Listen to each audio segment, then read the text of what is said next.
بسم اللہ الرحمن الرحیم۔ السلام علیکم ورحمۃ اللہ وبرکاتہ۔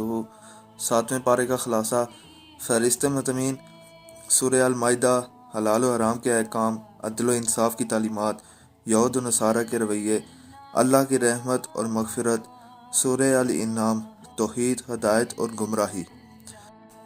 خلاصہ، ساتواں پارہ سورہ المائدہ کی آیت 82 سے سورہ الانعام کی آیت 110 تک محیط ہے۔ سورہ المائدہ، عدل و انصاف۔ اللہ تعالیٰ نے عدل و انصاف کا حکم دیا، یہاں تک کہ دشمنوں کے ساتھ بھی انصاف کا معاملہ کرنے کی تاکید کی گئی۔ ہر حال میں حق بات کہنا چاہیے۔ حلال و حرام کے اصول، کھانے پینے کے احکام، شکار کے اصول اور محرمات کی وضاحت کی گئی ہے۔ غیر اللہ کے نام پر ذبح کیے گئے جانور حرام ہیں۔ شراب اور جوئے کی حرمت، یہ برے اعمال ہیں جو معاشرتی بگاڑ کا سبب بنتی ہیں۔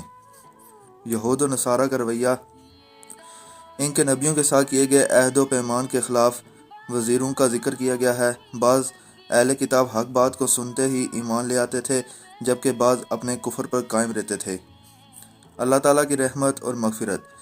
ابن کثیر بیان کرتے ہیں کہ جو لوگ نیکی کی طرف لوٹ آئیں، اللہ ان کے گناہوں کو معاف کرتا ہے۔ توبہ اور اصلاح کی اہمیت، اللہ تعالیٰ کی رحمت ان لوگوں کے قریب ہے جو نیک اعمال کرتے ہیں اور توبہ کرتے ہیں۔ سورہ الانعام، توحید اور شرک سے بچاؤ۔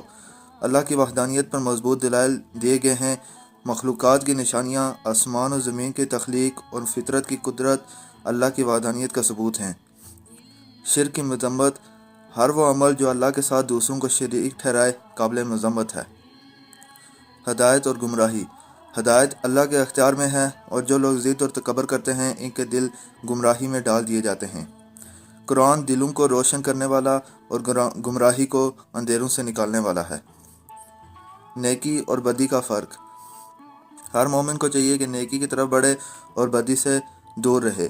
معاشرتی اصلاح اور فلاح کے اصول بیان کیے گئے ہیں، خصوصاً حقوق العباد اور حق کی گواہی دینے کی اہمیت پر زور دیا گیا ہے۔ نصیحت، ہر حال میں عدل و انصاف پر قائم رہیں اور حق بات کا ساتھ دیں۔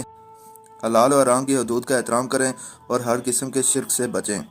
اللہ کی رحمت اور مغفرت کے طلبگار ہیں، نیکی کی طرف بڑھیں اور گناہوں سے بچیں۔ ہدایت کی اتباع کریں اور اللہ کی نافرمانی سے پناہ مانگیں۔ جزاک اللہ خیر۔